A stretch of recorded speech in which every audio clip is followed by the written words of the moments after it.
My son-in-law forced me to sell my house and threw me out into the freezing Chicago winter. Then my own daughter threw a broken garbage bag at my chest and shouted, "Take your trash and get out." I stood there humiliated while the neighbors watched from their windows. But when I finally opened that bag inside a cheap motel room later that night, I was truly amazed. Inside, I found a savings account with $700,000 and a secret note. What was written inside that note left me shocked and changed everything I thought I knew about my family. Before I tell you what was in that bag and how I got my revenge, please hit the like button if you believe families should treat each other with respect. Subscribe to the channel so you do not miss the next part of my story, and tell me in the comments where you are watching this video from.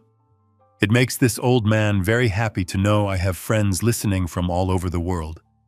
My name is Harold Bennett, but everyone calls me Hal. I am 75 years old, and I have lived in the suburbs of Chicago my entire life. I worked as a general contractor for 45 years, building homes for other families, while saving every penny to build a life for my own. I thought I had done everything right. I worked hard, I paid my taxes, and I raised my daughter Emily to be a good person. But standing there on that driveway with the November sleet hitting my face, I realized that somewhere along the line I must have made a terrible mistake. It started 10 minutes earlier. The sound of my vintage leather suitcase hitting the wet pavement echoed like a gunshot in the quiet cul-de-sac. That suitcase had traveled with me for 40 years. It had been to Florida for family vacations and to the hospital when my wife Martha passed away 2 years ago. Now it was lying face down in a puddle of freezing slush in the driveway of the house I built with my own 2 hands. Greg Pearson stood in the doorway, blocking the warmth coming from inside. My son-in-law.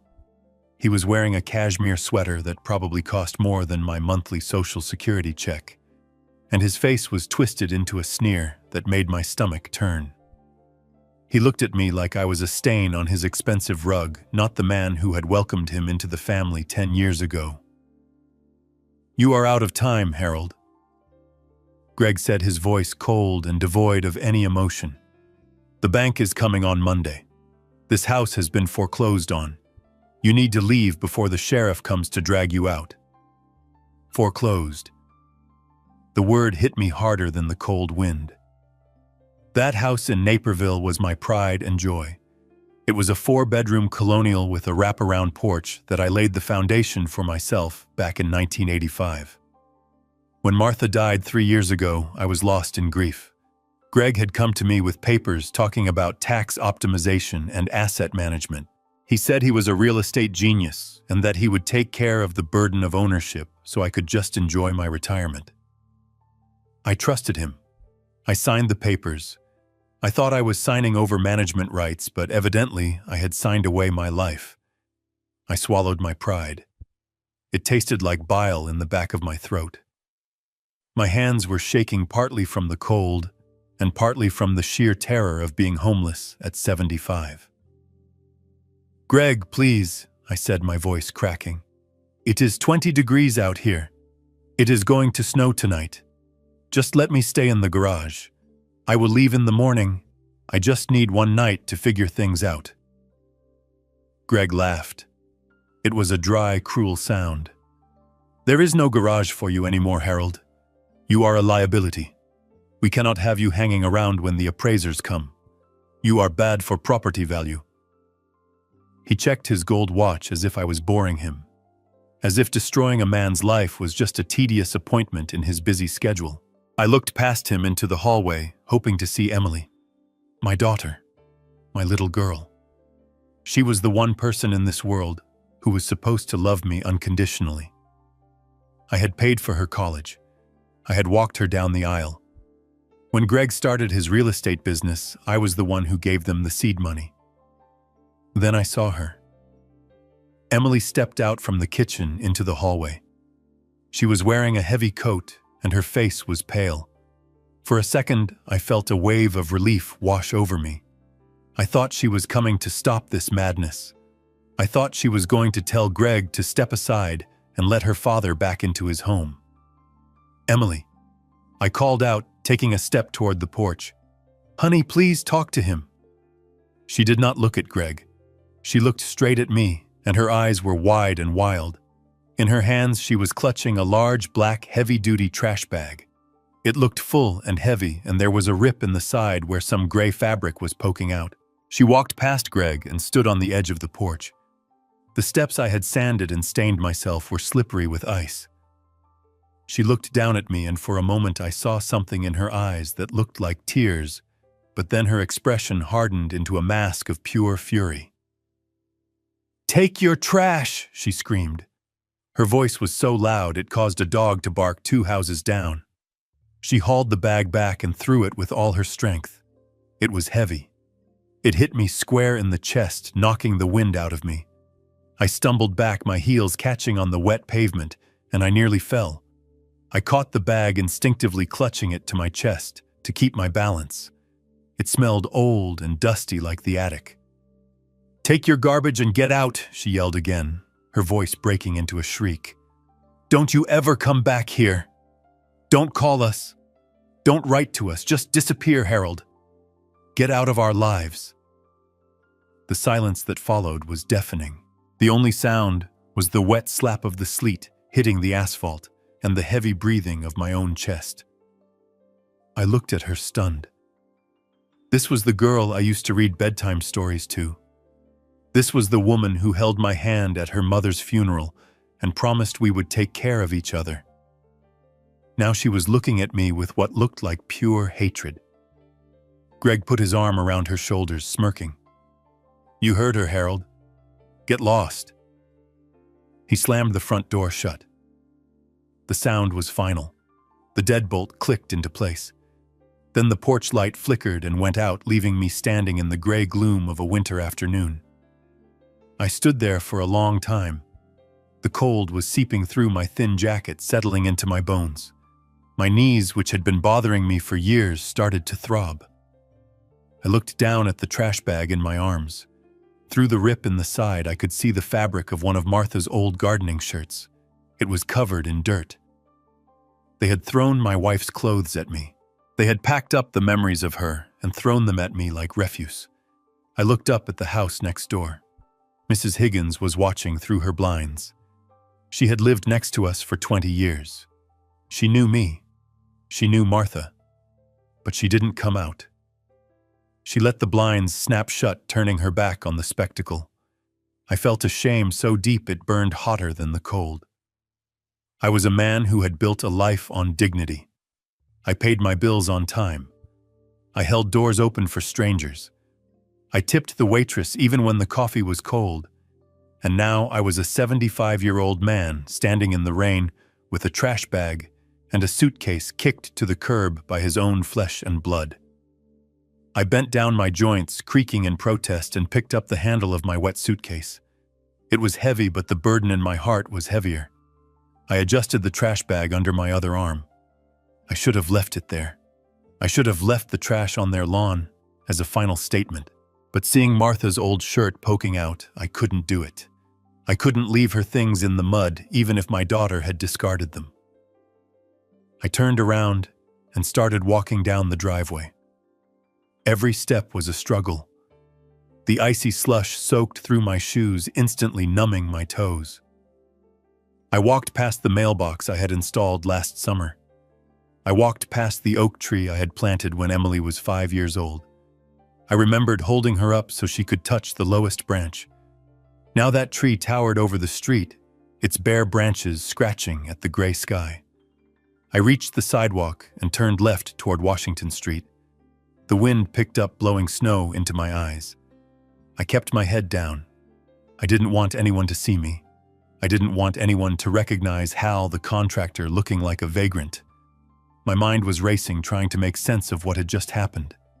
How could Greg have foreclosed on the house? It was paid off. I had paid the mortgage off 10 years ago. The house was worth $850,000 in today's market. Where did the money go? And Emily? My sweet Emily. How could she stand there and watch him do this? How could she throw this bag at me with such venom? I walked for what felt like miles, but was probably only 10 blocks. My destination was the bus stop near the old strip mall. My car was gone. Greg had sold it 2 weeks ago, claiming the transmission was shot, and it wasn't worth fixing. He said he would buy me a new one, but that never happened. Another lie in a long list of lies I was just now beginning to see. I finally reached the bus shelter. It was a plexiglass box covered in graffiti that offered little protection from the wind. I collapsed onto the metal bench, my chest heaving. I was shivering violently now. I set the trash bag down on the wet concrete next to me. I looked at it with disgust. My daughter had called me trash. She had thrown this at me to hurt me, to humiliate me. I reached into my back pocket and pulled out my wallet. My hands were shaking so badly I could barely open it. I needed to know what I had. I needed to take stock of my life. I counted the bills, 2 20s and 2 1s, $42. That was it. That was my entire net worth. I had worked for 50 years. I had built schools and churches and homes. I had saved hundreds of thousands of dollars for retirement, and now I had $42 and a bag of old clothes. I checked my bank app on my phone with freezing fingers. Account frozen. Contact branch. The message stared back at me in bright red letters. Greg must have done something. He had power of attorney. He had access to everything. A tear, hot and angry, rolled down my cheek. I wiped it away quickly. I wouldn't cry. Not here. Not where people could see. A bus pulled up its brakes, screeching. It wasn't going anywhere in particular, just heading west, away from the expensive neighborhoods, away from my past. The driver opened this door and looked at me with tired eyes. "You getting on, Pops?" he asked. I nodded and grabbed my suitcase and the trash bag. I hauled them up the steps, my body screaming in protest. I fed 2 of my precious dollar bills into the machine. "Where to?" the driver asked. "Away," I whispered. "Just away from here." I moved to the back of the bus and sat down, hugging the trash bag to my chest for warmth. The bus lurched forward, leaving Naperville behind. I looked out the window, watching the familiar streets blur into the gray afternoon. I didn't know where I was going to sleep tonight. I didn't know how I was going to eat tomorrow. All I knew was that my life as I knew it was over. But as I clutched that plastic bag, feeling the lumpy shape of the old clothes inside, I had no idea that my life was actually just beginning. I had no idea that the bag my daughter threw at me wasn't an insult. It was a lifeline. If you want to know what I found inside that bag when I finally got to safety, hit that subscribe button right now. You are not going to believe what my wife Martha had done years ago to protect me from this exact moment. The payoff is coming, and trust me, Greg is going to wish he had never opened that door. Let's keep going.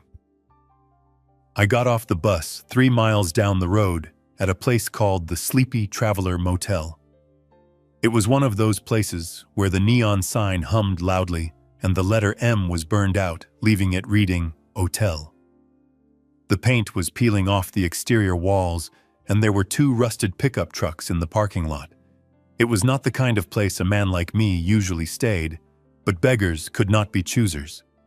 I walked into the lobby, which smelled of stale coffee and industrial cleaner. The clerk was a young man with headphones around his neck who barely looked up from his phone. I asked for a room for the night.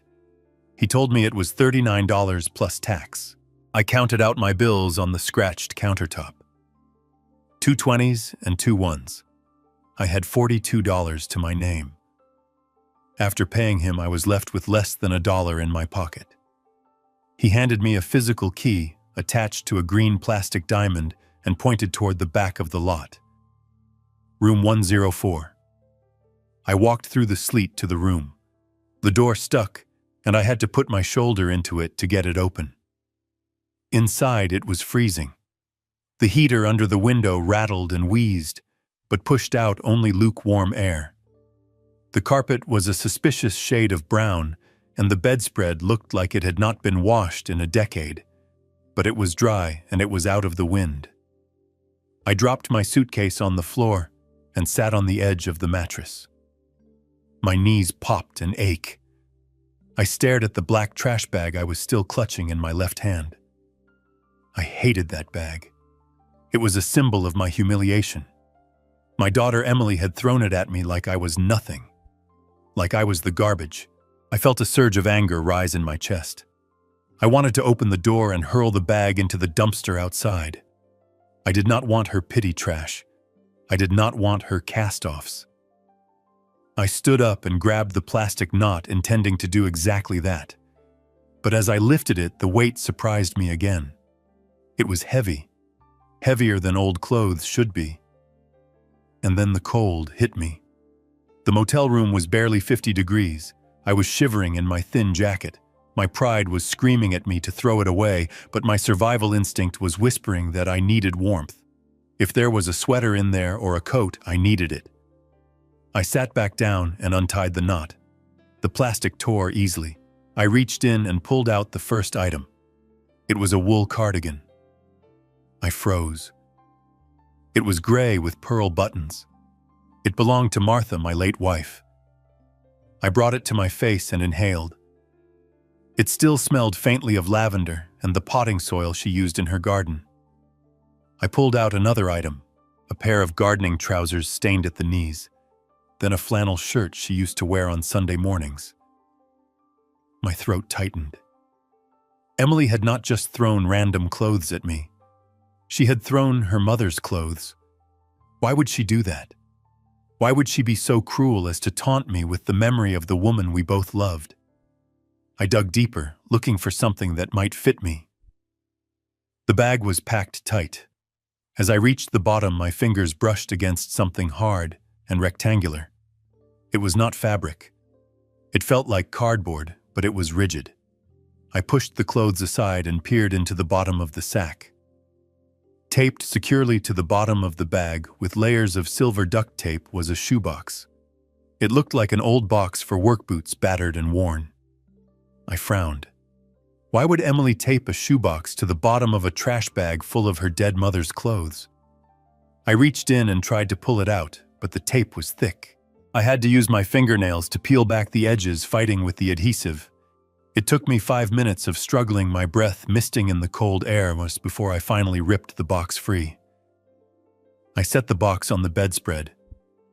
It was heavy. I peeled off the remaining tape that held the lid down.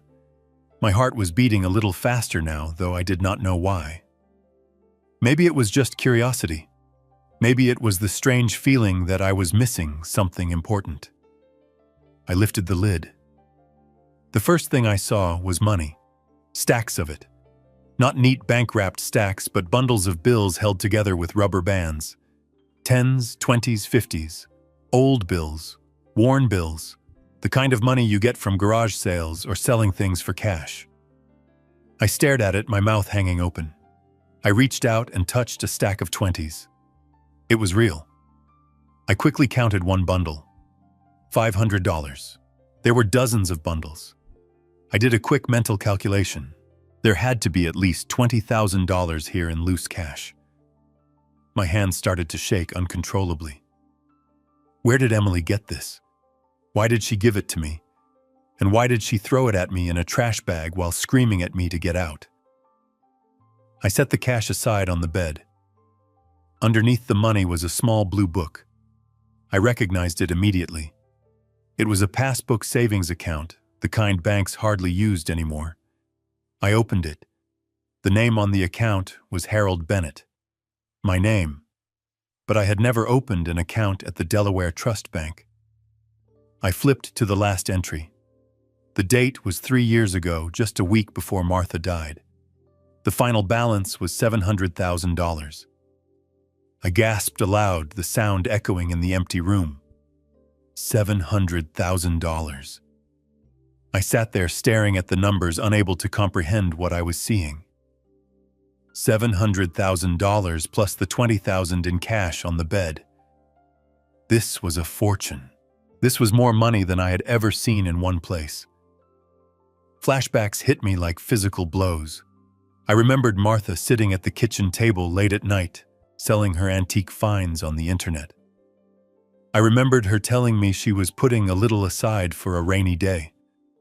I remembered her warning me about Greg. She never liked him. She always said his smile did not reach his eyes.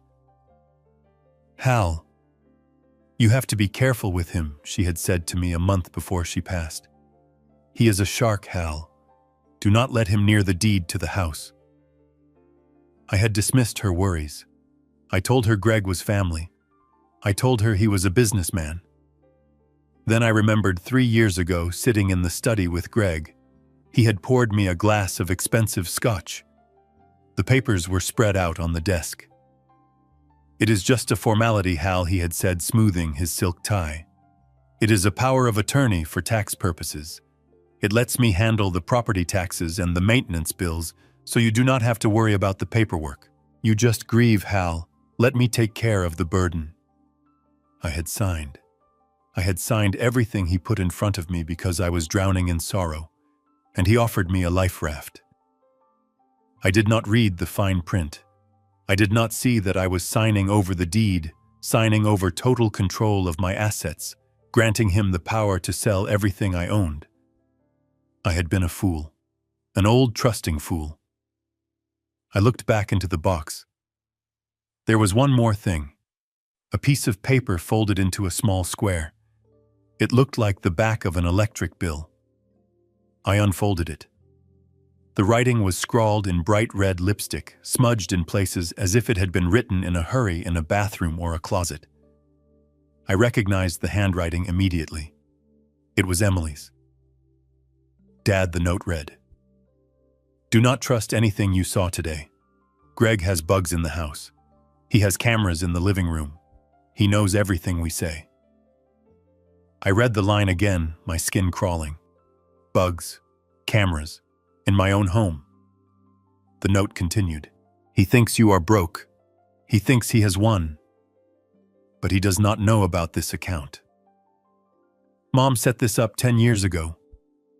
She made me promise to keep it a secret until you really needed it.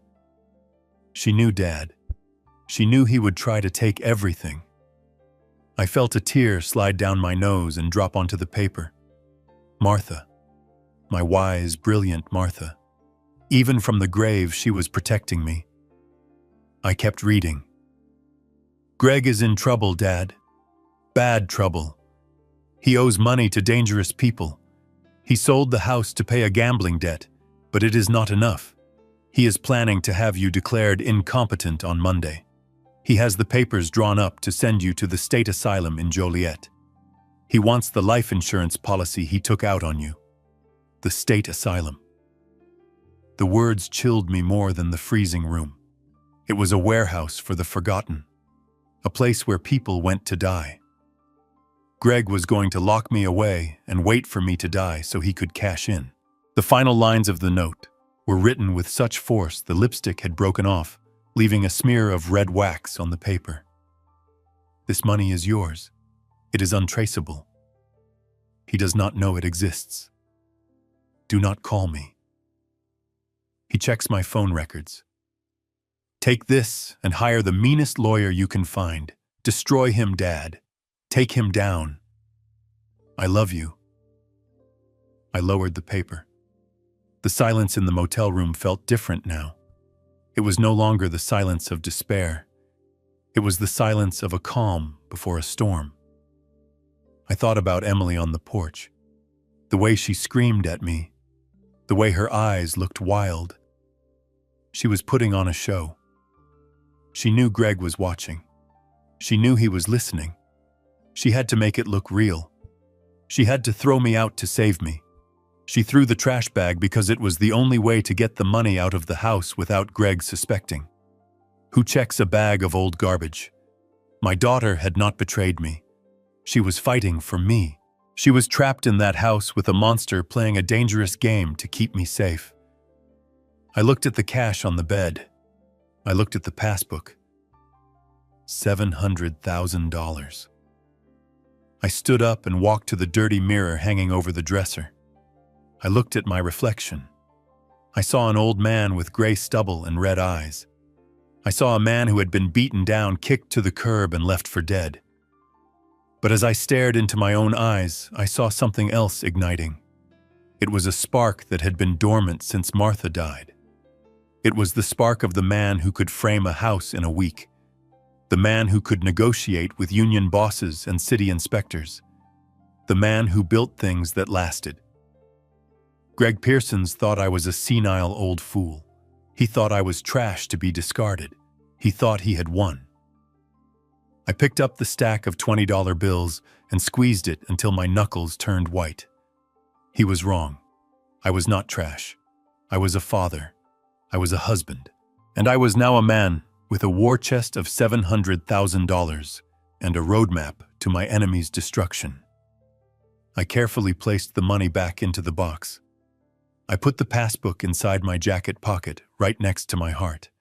I folded the note and tucked it into my shoe. I was not going to sleep tonight. I had work to do. Monday was 2 days away. Greg was planning to end my life on Monday. Well, he was in for a surprise, because by Monday I was going to be the one ending his. I turned off the flickering overhead light and sat in the dark, the glow of the motel sign outside illuminating the room in flashes of red. I watched the snow fall past the window, and for the first time in a long time I did not feel the cold. I felt the fire, and it was burning hot. I stared at my old iPhone sitting on the stained nightstand of the motel room. It felt like a grenade waiting to go off. If Emily was right and Greg was tracking me, that device was a beacon leading the wolf right to my door.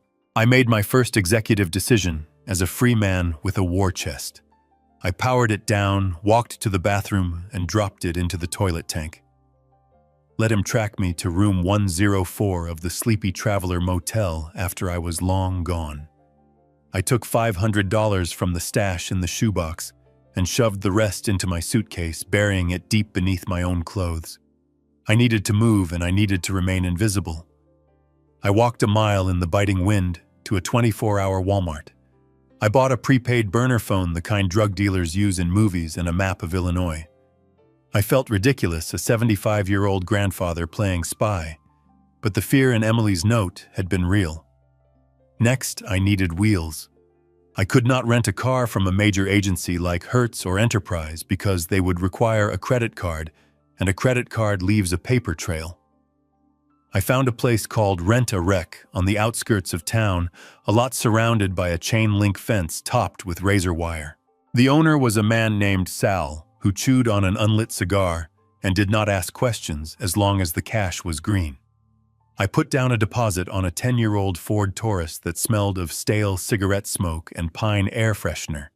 It was ugly and the heater rattled, but it was anonymous. It was perfect. I drove out of the lot feeling a strange surge of adrenaline. For the first time in 3 years, I was making my own decisions. I was not asking Greg for permission. I was not waiting for an allowance. I was driving my own car on my own terms. My destination was 40 minutes away in a suburb called Oak Brook. I was heading to the Shady Oaks retirement community. It sounded pleasant, but it was essentially a high-end waiting room for death. My old friend Ben Stone lived there. Ben and I had fished together for 20 years on Lake Michigan. He was a retired criminal defense attorney, a shark in a cheap suit back in the day, who had kept half the union bosses in Chicago out of jail in the 80s. If anyone knew how to handle a snake like Greg, it was Ben. I found Ben in the common room staring blankly at a television, playing a game show at maximum volume. He looked older than I remembered, frail in his wheelchair, a plaid blanket tucked around his knees. My heart sank. Had I come too late? Was his mind gone too? Ben, I said softly, touching his shoulder. He turned his head slowly. His eyes were cloudy, but as they focused on my face, a spark of recognition ignited. He blinked once, then twice, and a slow grin spread across his face, revealing expensive dental work. Hal Bennett. He rasped, his voice sounding like gravel in a mixer. I thought you were dead. You look like hell. I feel like hell, Ben, I said, pulling up a chair. I need your help. Ben listened as I told him everything. I told him about the foreclosure, The eviction, the trash bag, and the note. When I showed him the passbook and the stack of cash, his eyes widened. The lethargy of the nursing home seemed to evaporate from his body. He sat up straighter. He looked at the documents with the hunger of a man who had been starving for a challenge. "Martha set this up," Ben muttered, running a thumb over the passbook. Smart woman. She knew. She always had a sixth sense about people. "This isn't just savings, Hal. Look at the deposits. These are structured. She was selling those antiques online, right? She was funneling the profits here, keeping it off the books. She was building you a life raft while you were busy trusting the shark." He looked at me, that his expression serious. "You know what this means, Hal? It means we have resources. And in a war, resources are ammunition." Ben wheeled himself over to a small desk in the corner of his room. He pulled out a laptop that looked surprisingly modern for a man in a nursing home. "You think I just sit here and play bingo?" he asked, seeing my surprise.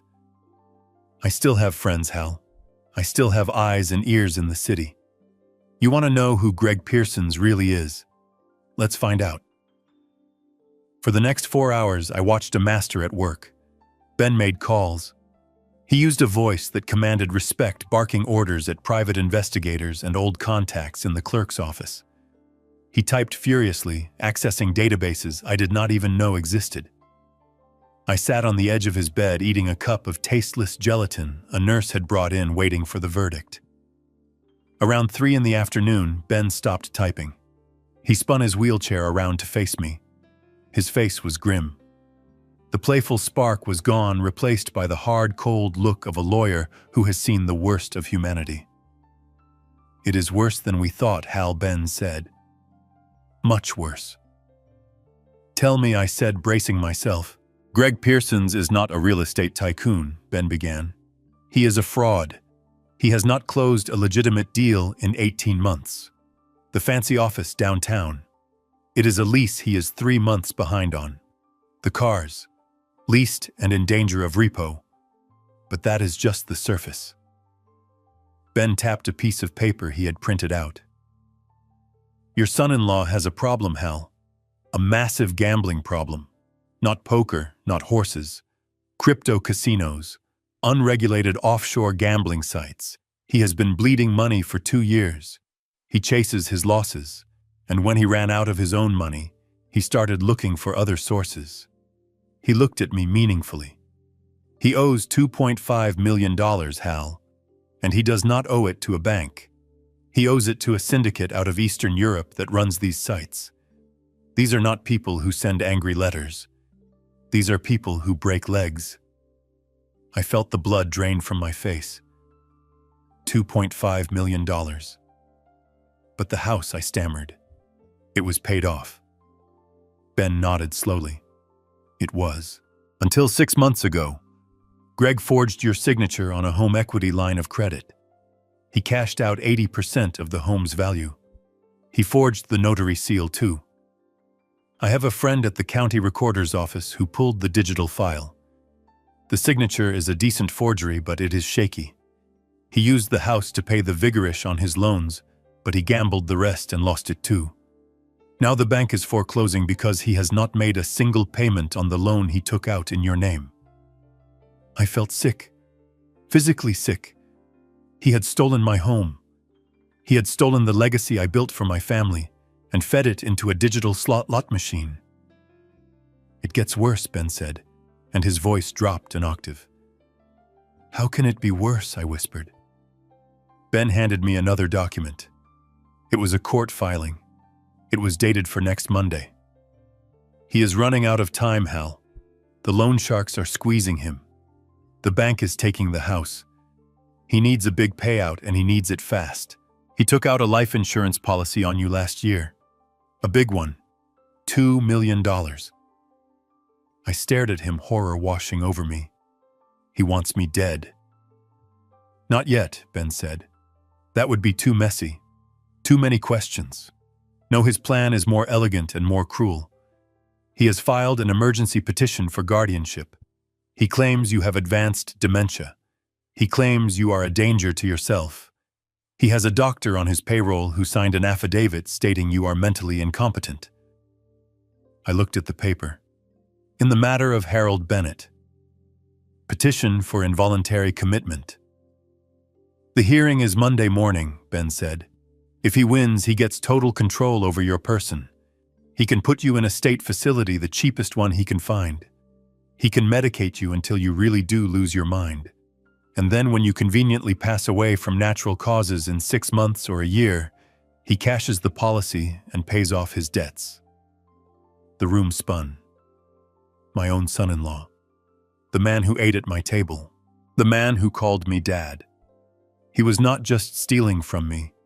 He was erasing me. He was planning to lock me in a dark room and wait for me to die. That is why he threw you out. Ben continued. He needed to create a narrative. A confused old man wandering the streets. If the police had picked you up last night looking like a vagrant, it would have been proof for his case. Look, Your Honor, he is homeless. He is confused. He does not know where he is. I stood up, my hands balling into fists. The rage I felt was so intense it was blinding. I wanted to drive back to Naperville and tear him apart with my bare hands. Sit down, Hal. Ben barked the command, sharp and authoritative. I looked at him. You cannot beat him with fists, Ben said. He is younger than you and he is desperate. If you touch him, you go to jail and he wins. We have to beat him at his own game. We have to beat him in the courtroom and we have to beat him on the street. What do we do? I asked, my voice trembling with fury. Ben smiled again, but this time it was a shark's smile. A smile that promised blood. First, we need evidence. Hard, undeniable evidence. We need the original documents he forged. We need his ledger.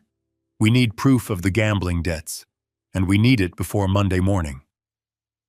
But his office is locked, I said. He has security. Ben chuckled. He is a gambler, Hal. Gamblers are sloppy. And you are a contractor. You know how buildings work. You know how to get into places people think are secure. Ben reached into his nightstand and pulled out a bottle of whiskey. He poured 2 shots into plastic cups. You are going to go undercover, Hal. You are going to walk right into the lion's den and you are going to steal the evidence that sends him to prison for 20 years. I looked at the old lawyer, my friend. I looked at the file on his lap that detailed the destruction of my life. I picked up the plastic cup. Monday is in 3 days, Ben said, raising his glass. Let's get to work. We drank. The whiskey burned going down, but it felt good. It felt like fuel. Greg Pearsons wanted to declare me incompetent. He wanted to say I was a confused old man. He was about to find out just how sharp this old man could be. I stood in the alley behind the hardware store, pulling the zipper of the gray coveralls up to my chin. The nylon fabric scratched against my neck. I looked at my reflection in the side mirror of the rusted Ford Taurus I had rented. I barely recognized the man staring back at me. I was wearing a faded blue cap, pulled low over my eyes, and a pair of heavy work boots I had bought at the thrift store an hour ago. In my hand, I held a plastic spray bottle filled with blue window cleaner and a rag that had seen better days. I looked exactly like what I was pretending to be. Invisible. A janitor. A nobody. Ben had sourced the uniform from a contact of his, a guy who ran a cleaning crew for the downtown high-rises. Ben told me the schedule. The regular cleaning crew for Greg's building took their lunch break between 12 and 1. That was my window. 60 minutes to break into my son-in-law's office, steal the evidence that would save my life, and get out before anyone realized I was not supposed to be there. I drove the Taurus into the city, my hands gripping the wheel so tight my knuckles turned white. I had built skyscrapers in this city. I had walked beams 50 stories up in the air when I was a young man. I had never been afraid of heights or hard work. But this terrified me. If I got caught, Greg would have everything he needed. He would call the police. He would tell them his senile father-in-law had finally snapped. He would have me committed by sunset. I parked 3 blocks away and walked to the glass and steel tower where Pearson's luxury estates rented the entire 14th floor. The lobby was an ocean of marble and polished brass. Men in $3,000 suits walked briskly, talking into earpieces. I kept my head down, clutching my cleaning supplies like a shield.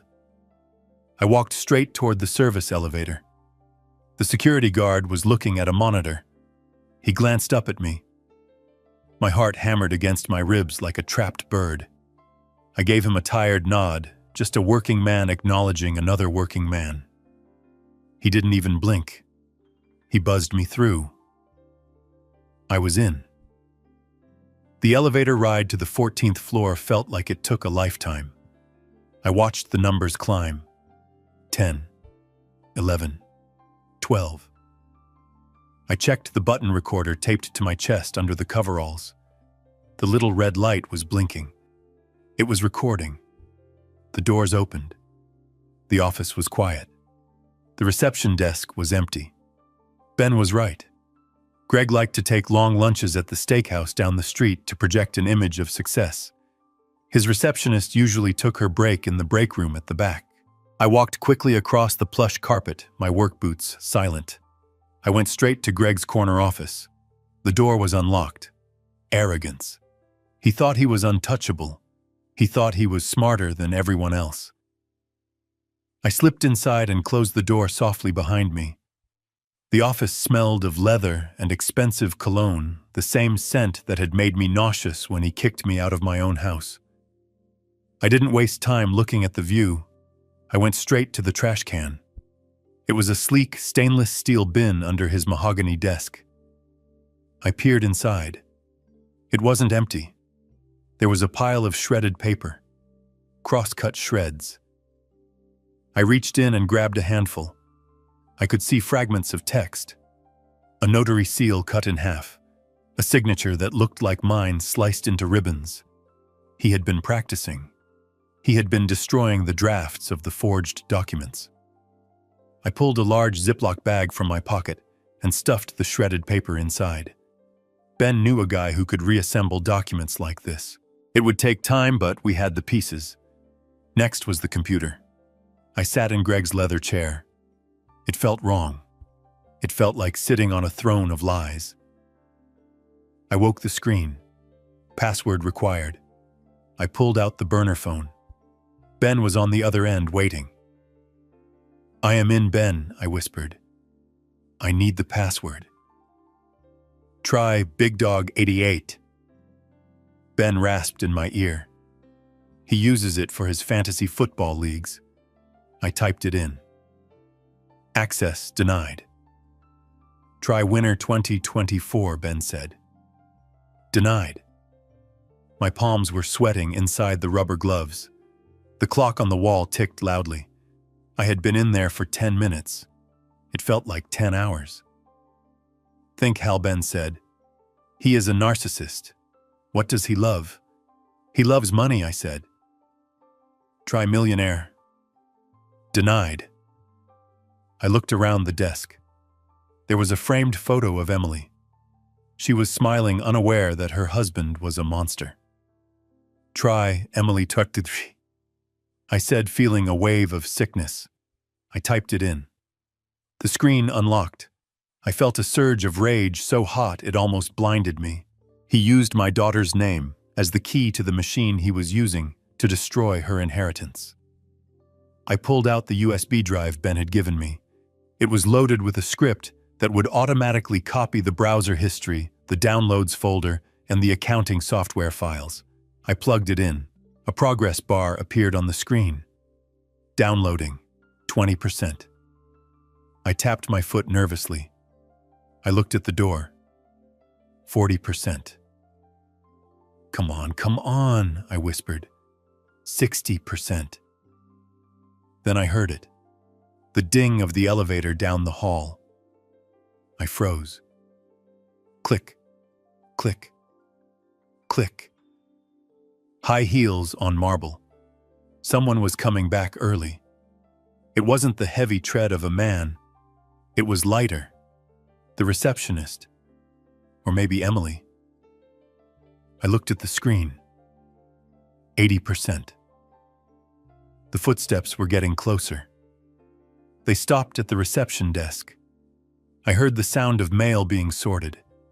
Then the footsteps started again, coming down the hallway toward the executive suites. 95%. I yanked the USB drive out just as the screen flashed, complete. I shoved it into my pocket. I grabbed my spray bottle. I looked for a place to hide. The desk was open underneath no cover. The curtains were sheer. The door handle to the office began to turn. I dove toward the closet in the corner. I pulled the door shut just as the main office door opened. I was in pitch blackness, squeezed between Greg's golf clubs and a row of winter coats. I held my breath, pressing my hand over my mouth to stifle the sound of my own terror. "Hello," a voice called out.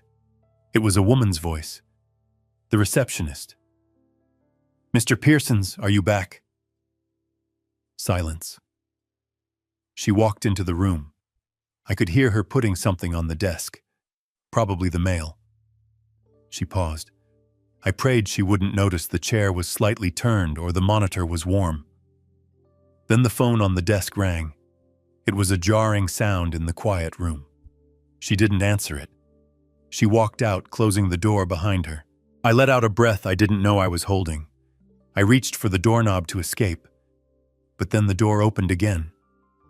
Harder this time. Heavier footsteps. Greg. He was back. He must have come up the back way, or I missed him in the hallway. I shrank back into the coats. I was trapped. If he opened this closet, he would find me. And if he found me here, dressed like a janitor, with his stolen data in my pocket, there would be no talking my way out of it. I heard him pacing the room. He was breathing hard. He sounded like a cornered animal. He picked up the phone and dialed. I fumbled for the button on my recorder, making sure it was still running. "Pick up, pick up, pick up," he muttered. Then he started talking. His voice was loud, shaky, desperate.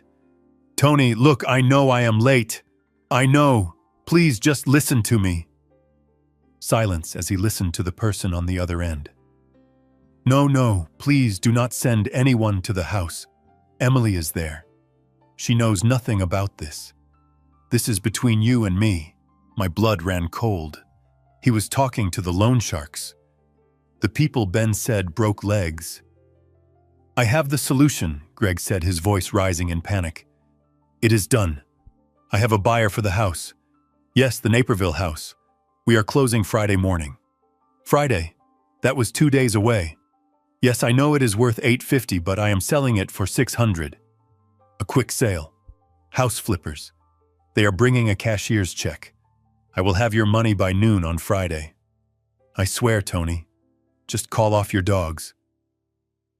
He was selling my home, the home I built for pennies on the dollar to save his own skin. He was throwing away $250,000 in equity just to get cash fast.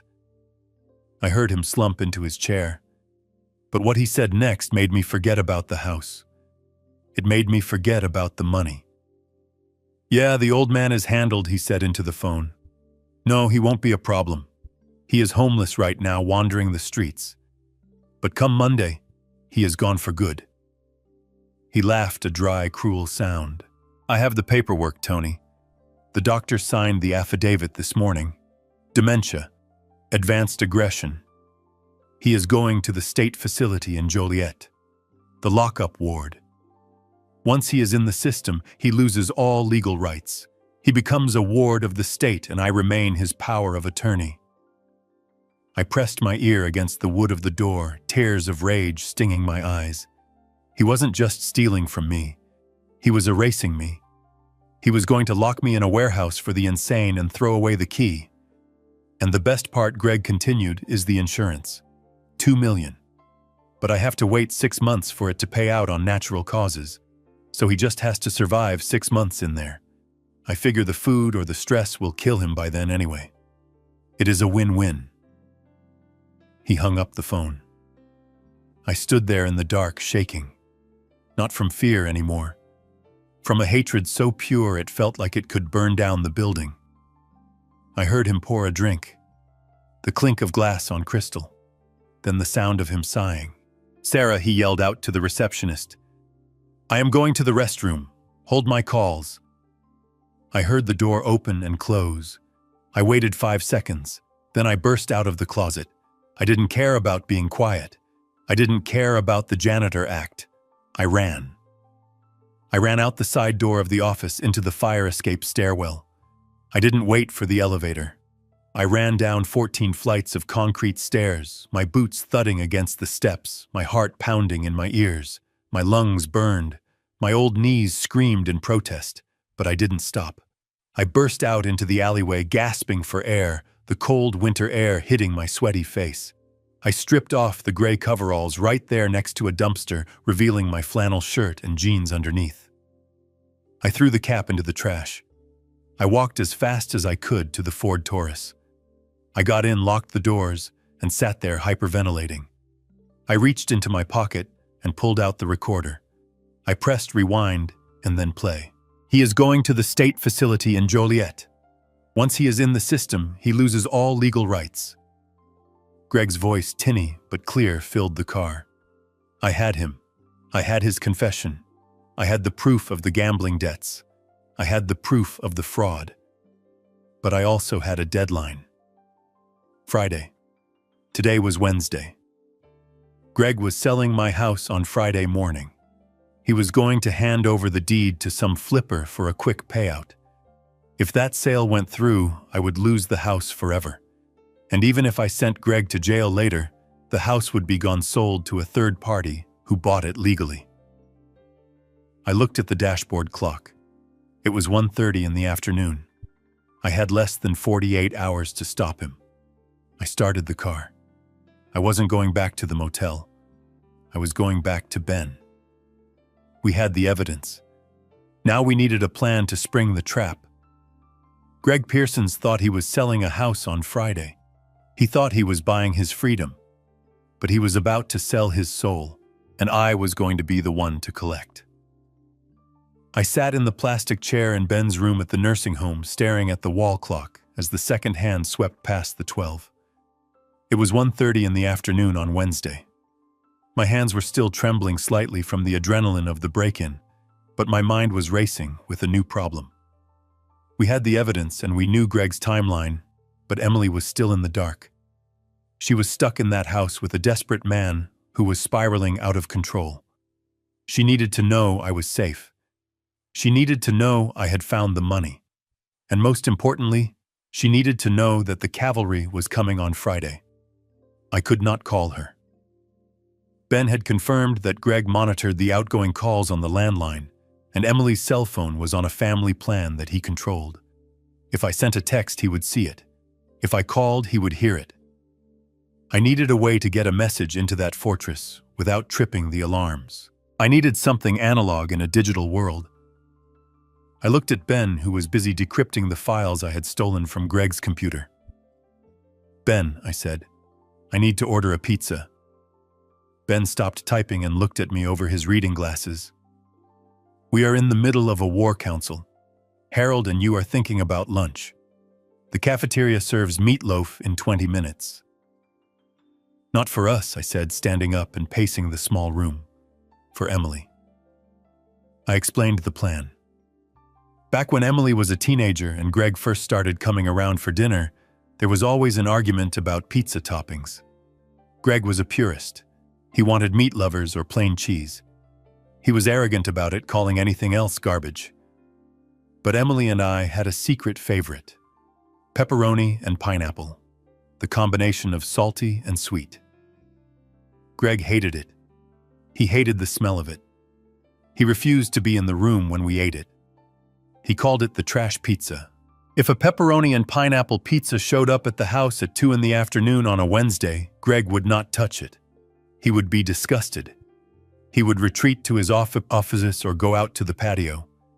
But Emily would know. She would know instantly that it came from me. Ben nodded slowly, a smile creeping across his face. "It is a Trojan horse. I like it." I used the burner phone to call a local pizzeria in Naperville. I placed the order for delivery. A large pepperoni and pineapple. Name on the order, the girl asked. Put it under Hal, I said. And I need you to write a special instruction on the inside of the box lid. Can you do that? Sure, what does it say? Write this exactly. I said, my voice steady. The trash truck is coming on Friday. I paid with the debit card linked to the new burner account we had set up. Then we waited. The next hour was agony. I paced the length of Ben's room until the nurse looked in to check if everything was okay. I imagined the delivery driver pulling up to the house. I imagined the doorbell ringing. Greg was home, I knew that from the audio bug. He was likely pacing the floor, anxious about the Friday sale. At 2:45, Ben's computer pinged. He had hacked into the cloud account for the home security system Greg had installed. He pulled up the feed from the living room camera. Look at this, Ben said, pointing to the screen. The video was grainy but clear enough. I saw Greg standing in the foyer holding a pizza box like it was radioactive waste. He was yelling something, but there was no audio on this feed. He shoved the box toward Emily, who was standing by the stairs. She took it, looking confused. Then she opened the lid. I leaned in closer to the screen, holding my breath. I saw her pause. She stared at the inside of the lid for a long moment. Then she looked up right at the camera lens, as if she knew I was watching from the other side of the city. She didn't smile. She didn't cry. She just gave a nearly imperceptible nod. She closed the box and turned away, walking into the kitchen. She knows, I whispered, feeling a weight lift off my chest. She got the message. 10 minutes later, the feed showed Greg grabbing his coat and storming out the front door, clearly agitated by the arrival of the pizza he despised. As soon as he was gone, Ben switched windows on his laptop. Check this out, Ben said. He opened a window showing Greg's text messages, which were syncing to the cloud backup we had accessed. A new message had just been sent from Greg to his loan shark contact. My wife is losing it. She is hysterical about the move. She is packing everything up like a maniac. I am going to stay at the office until the closing on Friday. I cannot deal with the noise. I smiled. Emily was playing her part perfectly. By acting erratic and panicked, she was forcing Greg to distance himself. She was making him careless. She was clearing the field for us. Now that the communication lines were open, we had to deal with the main threat. The sale of the house. We cannot just file an injunction, Ben said, swiveling his chair around. Even with the evidence of fraud, a court order to stop the sale could take 48 hours to process. Greg is selling to a flipper on Friday morning. That is less than 36 hours away. If that sale goes through and the flipper registers the deed, getting the house back will take years of litigation. We need to stop the transaction at the source. So we call the police, I said. We send them to the closing. Ben shook his head. Too risky. If Greg sees the cops, he might run. Or worse, he might destroy the originals of the forged documents before we can secure them. We need to cut off his oxygen. We need to take away his reason for selling. His reason is the debt, I said. He owes $2.5 million to the sharks. Exactly, Ben said. And in the world of high-risk lending, debt is a commodity. It can be bought and sold just like a used car. Ben pulled up a file on his screen. It was a dossier on a company called Apex Asset Management. This is the shell company the gambling syndicate uses to hold their bad debts, Ben explained. Legally, they are a collections agency. They hold the paper on Greg's gambling losses. To them, Greg is a toxicity. He is 2 years late. He has 0 assets in his own name. He is a high risk of default. If he goes to prison or flees the country, they get 0. So I asked, trying to follow his logic. So Ben said, leaning forward, his eyes gleaming with the thrill of the hunt. To them, getting 50 cents on the dollar is a dream come true. Getting 20 cents is better than nothing. He looked at me seriously. Hal, you have $700,000 in that account. It is a lot of money. It is your retirement. It is your safety net. I nodded, touching the pocket where the passbook rested. I can make a call, Ben said. I know the lawyer who represents Apex. I can offer to buy Greg's debt. If we buy the note, we become his creditor. We step into the shoes of the loan sharks. And then what I asked. Then Ben said simply, we own him. If we own the debt, we have a lien on all his assets. We can freeze the sale of the house not as a family dispute, but as a secured creditor exercising our rights. We can walk into that closing on Friday and legally seize the check before he even touches it. I sat back, stunned by the brilliance and the risk of the plan. But it will cost money, I said. Ben nodded. I am going to offer them $500,000 cash immediate wire transfer for the entire $2.5 million debt. They will take it, Hal. They think Greg is a deadbeat. They think the money is gone. $500,000 is a windfall for them. $500,000. It was more than half of what Martha had saved.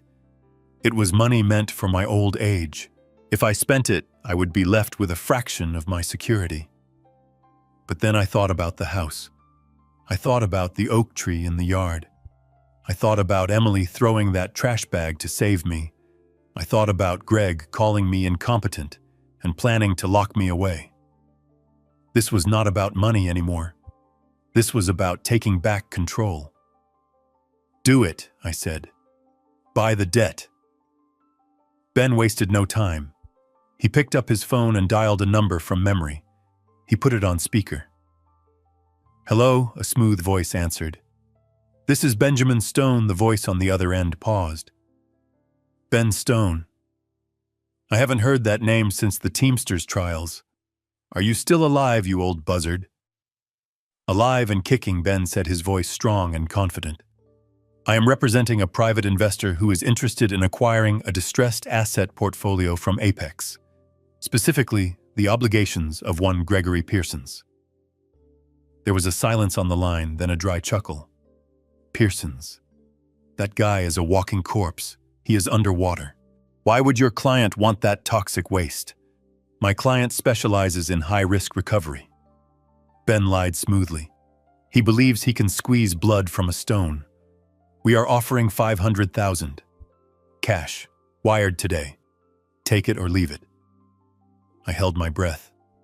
$500,000 for a $2.5 million debt. It was insane. Wait 1 minute, the lawyer said. We waited. The seconds ticked by like hours. I looked at the snow falling outside the window. I prayed to Martha. I asked her to guide us. The lawyer came back on the line. We accept. Wire instructions are being sent to your encrypted email. Once the funds clear, the promissory note and all attached liens are yours. Pleasure doing business with you, Ben. The line went dead. Ben looked at me. It is done. We just need to send the money. We drove to a branch of a major bank in Oak Brook. I walked in wearing my best flannel shirt, trying to look like a man who moved $500,000 every day. I sat down with a personal banker, a young woman who looked at my ID and then at the passbook from Delaware. I need to wire $500,000 to this account, I said, sliding the paper Ben had printed across the desk. She typed for a moment, then frowned. Sir, this is a significant amount. May I ask the purpose of the transfer? It is an investment, I said, my voice flat. Real estate. She looked at me for a long moment, then nodded. She tapped a few more keys. I need you to sign here and here. I signed my name, Harold Bennett. With the stroke of a pen, $500,000 of Martha's hard-earned money vanished into the ether. It is done, she said, handing me a receipt. I walked out of the bank feeling lighter and heavier at the same time. I had just spent a fortune, but I had bought something priceless. I walked back to the car where Ben was waiting. We got it, I said. Ben grinned. Congratulations, Hal. You are now the proud owner of a $2.5 million debt. You are officially the shark. I looked at the receipt in my hand. Greg Pearsons thought he was answering to criminals. He thought he was answering to thugs who broke legs. He had no idea that his new master was the old man he had kicked to the curb. Friday was 36 hours away. Greg was going to walk into that closing, expecting a check that would save his life. Instead, he was going to find me, and I was going to collect every single penny he owed me with interest. Friday morning broke with a sky the color of bruised iron hanging low over the city of Chicago. The wind whipped down the concrete canyons carrying the threat of more snow. But inside the conference room of Miller and Associates Title Company, the air was stiflingly hot. I could feel the tension radiating off my son-in-law Greg Pearsons from the other side of the frosted glass door before I even entered the room. I stood in the hallway, adjusting the cuffs of my new charcoal gray Italian suit. It had cost me $2,000 at a boutique in Oak Brook yesterday afternoon. The tailor had worked overtime to alter it for me, his eyes widening when I pulled out a thick stack of cash from a Ziploc bag. It was the best suit I had ever owned. I looked at my reflection in the glass of a framed art print on the wall. The man staring back was not the shivering vagrant who had been kicked to the curb 3 days ago. This man was clean-shaven, his silver hair combed back with precision, his shoulders squared. This man looked like a CEO. This man looked like power. Next to me, Ben Stone checked his watch. He was wearing his old court suit, a navy pinstripe that had seen better days, but on him it looked like battle armor. He carried a leather briefcase that bulged with the paperwork we had spent the last 24 hours preparing. He gave me a sharp nod. It was time. Inside the conference room, Greg sat at the head of the mahogany table. He was sweating. I could see the sheen of perspiration on his forehead, despite the air conditioning. He kept tapping his expensive fountain pen against the leather pad, a nervous staccato rhythm that betrayed his desperation. Emily sat next to him, looking pale and small. She was twisting a tissue in her hands, playing the part of the distraught wife perfectly. Across from them sat a man in a cheap suit with a predatory smile. The house flipper. The vulture Greg had found to buy my home for pennies on the dollar. The title agent, a woman with tired eyes, pushed a stack of documents toward Greg. "We just need signatures here, here, and here," she said, pointing with a manicured finger. "And then the cashier's check will be released."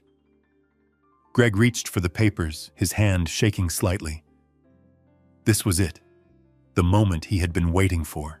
The $600,000 that would save his legs from being broken by the Russian mob.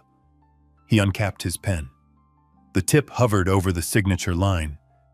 I pushed the door open. It did not slam. It did not bang. It simply swung open with a smooth, heavy click that commanded the attention of everyone in the room. Greg looked up. His eyes went wide. The pen slipped from his fingers and clattered onto the table, rolling across the documents, leaving a streak of black ink. "Dad," he stammered. He blinked rapidly, as if he could not process what he was seeing. He was expecting a homeless man. He was expecting a confused, senile old fool in dirty clothes. He was not expecting the man in the $2,000 suit standing in the doorway. "What are you doing here?" Greg asked, his voice rising in pitch. "You are supposed to be at the motel. I mean, you are supposed to be resting." He stood up, knocking his chair back. He looked at the title agent and then at the buyer, a frantic look in his eyes. "I am sorry, this is my father-in-law," Greg said quickly, trying to usher me out with words. "He is not well. He has dementia. He wanders off. I need to call security." I did not move. I walked calmly into the room, my new leather shoes clicking on the hardwood floor. I walked right past Greg, ignoring him completely, and pulled out the chair at the opposite end of the table. I sat down, unbuttoning my jacket with a deliberate, slow movement. "I am not wandering, Greg," I said, my voice deep and steady, "and I am certainly not lost." Greg's face flushed a deep, ugly red. He looked at Emily for support, but she was staring at her hands, hiding a small smile. "You can't be in here," Greg hissed. "We are in the middle of a closing." This is private business. Get out, Harold. Go back to your room before I have you committed right now." I leaned back in the chair and tented my fingers. "I am afraid that won't be possible," I said. "You see, I am here to buy the house." The flipper across the table laughed a harsh barking sound. "Get in line, Pops," he said, sneering. "We have a contract. Ink is almost dry. Unless you have 600 grand in your pocket, you are wasting our time." I looked at the flipper. He was young, arrogant, the kind of man who profited from other people's misery. "I am not buying it from him," I said, pointing a finger at the flipper. "And I am certainly not buying it from him," I said, shifting my finger to Greg. Greg looked like he was about to have a stroke. "What are you talking about, you crazy old bat? You have $40 to your name." Ben stepped into the room, then closing the door behind him. He walked to the table and dropped his heavy briefcase with a thud that made the water glasses jump. "My client is not buying the property from you, Mr. Pearsons," Ben said, his lawyer voice filling the room. "He is acquiring the asset." Ben opened the briefcase and pulled out a thick stack of files. He slid them across the polished wood table. They fanned out in front of Greg like a winning hand of poker. Greg looked down. The color drained from his face instantly, leaving him a sickly shade of gray. He recognized the logo on the top file. Apex Asset Management. "What is this?" Greg whispered. "That Ben said is your debt. All of it. The $2.5 million you owe to the gentlemen who run the online casinos. The principal, the interest, the penalties. Every single cent." Greg looked up at me, terror dawning in his eyes. "You bought my debt," he choked out. I nodded. "Indeed. As of yesterday afternoon, I am the sole owner of your promissory note. I am your creditor, Greg, and I am calling in the loan." The room went silent. The flipper looked from me to Greg, sensing that the deal was disintegrating. "What does this mean?" the flipper asked. "It means Ben said, turning to the title agent, that Mr. Pearsons here does not have the authority to sell this property. As the secured creditor, Mr. Bennett has exercised his right to place an immediate lien on all of Mr. Pearsons' assets, including this house, which was improperly collateralized using fraudulent documents." Ben slapped a court order on top of the pile. "This is an emergency freeze order signed by a judge this morning. No assets move. No money changes hands. This sale is dead." Greg made a sound like a wounded animal. He looked at the check sitting on the table, the check that was supposed to save his life. It was so close, just inches away. "You can't do this," Greg screamed, slamming his hands on the table. "That is my house. I have a buyer. I need that money. You need the money to pay the people who threatened to break your legs," I said calmly. "But you don't owe them anymore, Greg. You owe me." The flipper stood up, buttoning his jacket. "I am out of here," he said. "I don't deal with liens.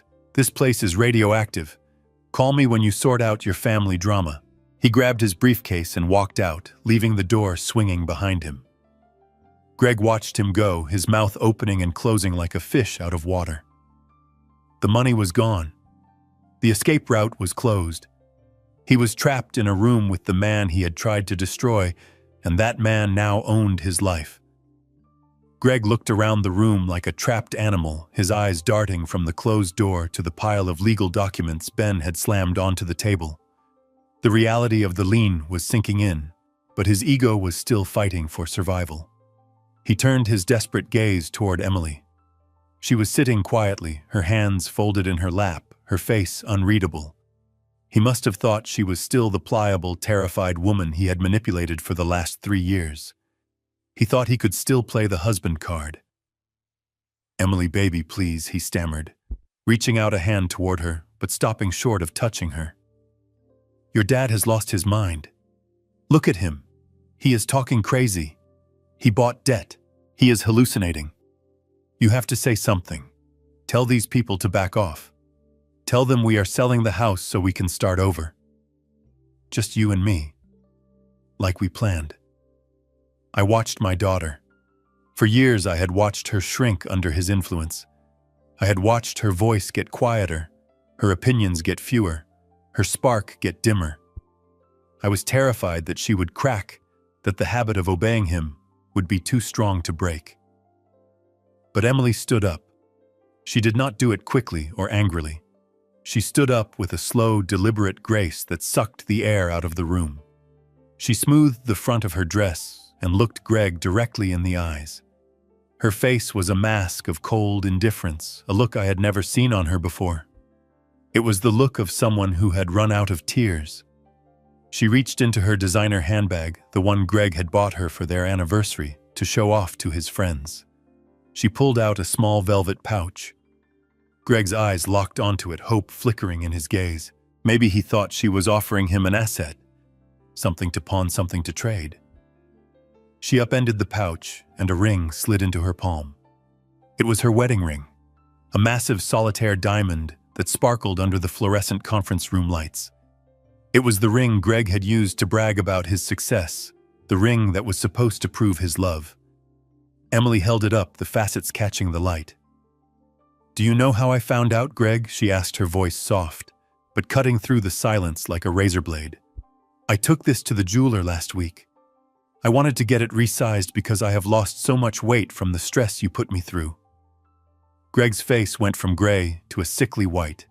He opened his mouth, but no sound came out. "The jeweler laughed at me," Emily continued. "He told me he does not resize costume jewelry. He told me it was cubic zirconia. A good fake, but a fake nonetheless." She took a step closer to him. "You sold my real ring, didn't you? You sold the ring you put on my finger at the altar, and you replaced it with glass. You probably fed the money into one of your crypto slots, hoping to win big. You stole from me while I slept." "Emily, please," Greg whispered, tears leaking from his eyes. "I was going to buy it back. I just needed a lucky streak. I did it for us." "For us," she repeated, her voice dripping with disdain. "There is no us, Greg. There is only you and the lies you tell to keep your house of cards standing." She pulled her arm back and threw the ring. It hit him hard right in the cheekbone, leaving a red mark, before bouncing onto the mahogany table with a hollow plastic sound. "But that is not the worst part," Emily said. Her voice was rising now, gaining strength. "The worst part is that you are not just a thief. You are a fool." Greg rubbed his cheek, looking at her with confusion and fear. "What are you talking about?" he asked. Emily pointed a shaking finger at me. "Do you remember Wednesday, Greg? Do you remember the snow and the sleet? Do you remember standing in the doorway and forcing me to throw my own father out into the cold? Do you remember the trash bag?" Greg frowned. "The trash bag? Yeah. So what? It was garbage. Old clothes." Emily let out a laugh that sounded bordering on hysterical. "It wasn't garbage, Greg. It wasn't trash. That bag was the only thing in that house worth anything." She took a breath, steadying herself. "I didn't throw my father out. I threw him a lifeline. And you were too arrogant to check. You were so busy gloating, so busy feeling powerful, that you didn't even look inside." Greg stared at her, his mouth hanging open. "What was in the bag, Emily?" She smiled a cold, triumphant smile.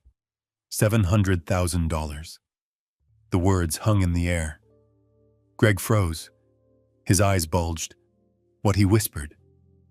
$700,000, Emily repeated, enunciating every syllable. Mom's savings, cash, a passbook. It was all in the shoebox taped to the bottom.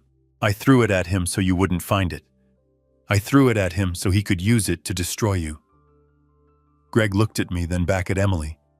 He looked at his hands, as if trying to calculate what that meant. $700,000. It was not enough to pay the whole debt, but it was enough to buy time. It was enough to pay off the most dangerous sharks.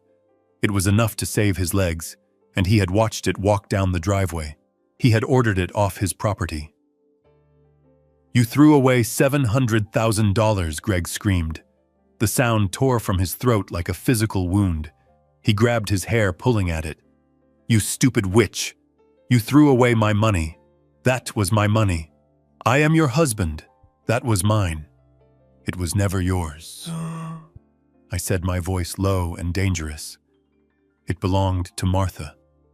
And now it belongs to the man who bought your life." Greg was hyperventilating. The reality of his failure was crashing down on him. He had held the winning ticket, and he had thrown it in the mud. The realization snapped something inside him. The veneer of the civilized businessman cracked and fell away, leaving only the desperate, cornered animal underneath. He let out a guttural roar of pure rage. He didn't look at me. He looked at Emily. He blamed her. In his twisted mind, she was the reason he was ruined. "You did this," he screamed, saliva flying from his mouth. "You ruined me." He lunged. He moved faster than I expected. He launched himself across the small space between them, his hands reaching for her throat. Emily screamed and stumbled back, tripping over her chair. I didn't think. I didn't calculate. I reacted. I had been holding my new walking cane, a sturdy piece of polished hickory with a heavy brass handle.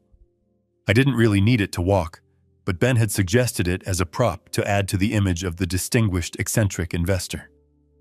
Now it was a weapon. I stood up and swung the cane with all the strength of a man who had swung hammers for 40 years. I didn't aim for his head. I aimed for his legs. The heavy brass handle connected with Greg's shin bone with a sickening crack. Greg howled in pain. His legs buckled mid-lunge. He crashed to the floor inches from Emily, grabbing his shin and rolling in agony. "Stay down!" I roared, standing over him. The cane raised for a second strike. Emily scrambled backward, crawling away from him until she hit the wall. She was shaking, gasping for air. Greg tried to get up, his eyes burning with madness. "I am going to kill you," he hissed through gritted teeth. I brought the cane down again, hard, striking him across the shoulder, pushing him back down to the carpet. "You are not going to kill anyone," I said, my voice trembling with adrenaline. "You are done." Before he could try to rise a third time, the door burst open. 2 men in dark suits rushed in. They were not police. They were private security Ben had hired with my fund's ex-military guys who didn't ask questions. I had stationed them in the lobby just in case, but Ben must have signaled them when the yelling started. They didn't hesitate. One of them grabbed Greg by the arm and twisted it behind his back, slamming his face into the carpet. The other placed a knee on Greg's back, pinning him down. "Secure," the first guard said, his voice calm and professional. Greg was struggling, screaming obscenities, cursing Emily, cursing me, cursing the world. But he was pinned. He was helpless. I leaned heavily on my cane, trying to catch my breath. My heart was racing. I looked at Emily. Ben was already at her side, helping her up, leading her to a chair in the corner away from Greg. She was pale, but she nodded to me. She was okay. I looked down at Greg. His face was pressed into the rug, his expensive suit bunched up, his dignity gone. He looked up at me with one eye filled with hate. "You can't do this," he spat. "I will sue you. I will sue all of you. This is assault." I laughed. It was a dark, humorless sound. "Sue me," I said. "Go ahead. Who are you going to hire, Greg? You have no money. You have no assets. You have a lien on your name that will follow you to hell. No lawyer will touch you." I crouched down slightly, leaning on the cane so I could look him right in the eye. "Listen to me very carefully, Greg, because I am only going to say this once." He stopped struggling. He looked at me, panting. "You put your hands on my daughter," I said, my voice dropping to a whisper that was more terrifying than a scream. "You tried to hurt her. That changes the rules." I tapped the brass handle of the cane on the floor, inches from his nose. "I bought your debt to control you. I bought it to save my house. But now the game has changed. You touch her again. You look at her again. You even think about her again. And I will not just take your money. I leaned closer. I will take your freedom. I have the evidence of the fraud. I have the evidence of the forgery. I have the recording of you planning to commit me. I have enough on you to bury you in a hole so deep the sunlight won't reach you for 20 years. Greg swallowed hard. The fight was draining out of him, replaced by the cold reality of his situation. I will hand that evidence to the district attorney personally, I continued. And while you are rotting in a cell, I will make sure every single inmate knows that you tried to hurt a woman. I will make your life a living hell. Do you understand me? I asked. Greg nodded slowly, his cheek rubbing against the carpet. Yes, he whispered. Good, I said, straightening up. I looked at the security guards. Get him up. Put him in the chair. We have paperwork to sign. The security guards hauled Greg into the smaller private office adjacent to the conference room. It was a sterile space with a glass table and 4 chairs, the kind of room used for signing routine contracts, not for ending a man's life. They deposited him into a chair where he slumped like a puppet with its strings cut. His expensive suit was rumpled. His hair was a mess, and his face was already swelling where my cane had connected. He looked nothing like the master of the universe he had pretended to be just 3 days ago. Ben followed us in and closed the blinds with a snap, shutting out the prying eyes of the title company staff. He placed a fresh stack of documents on the table. Emily stayed in the other room. I did not want her to see this part. This was not a negotiation between a husband and wife. This was an execution, and I was the headsman. I sat opposite Greg, leaning my cane against the table. I took a moment to just look at him.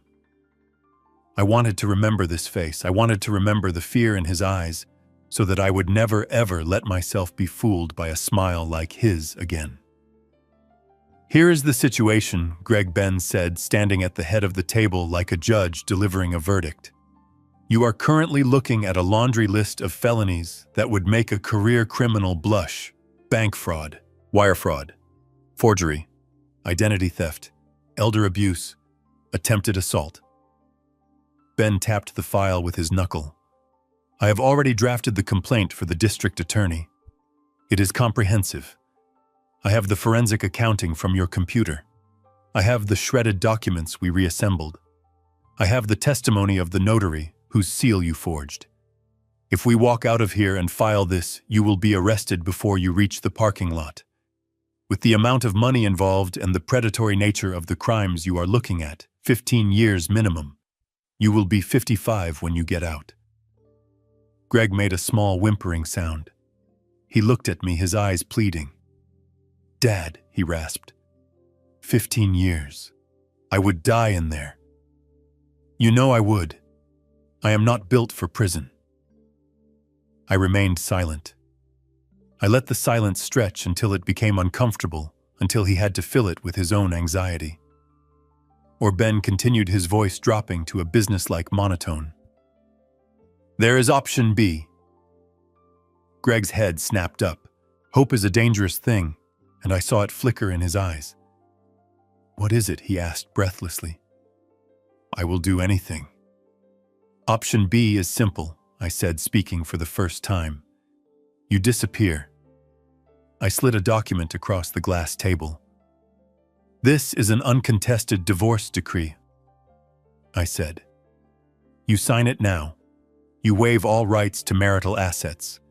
You grant Emily full sole ownership of whatever is left of your joint accounts, which we both know is nothing.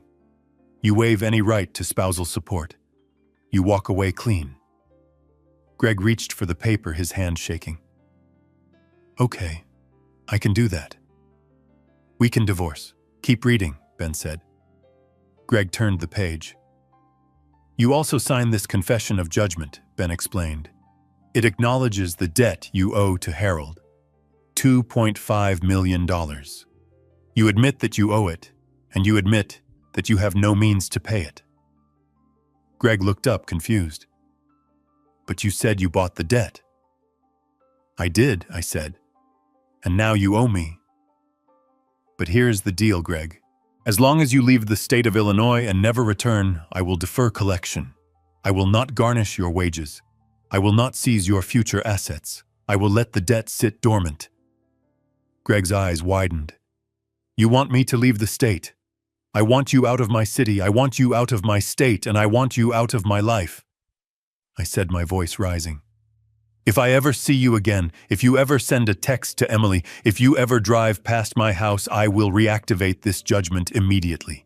I will freeze every bank account you open. I will take every dime you earn for the rest of your life. And then I will hand the evidence file to the police.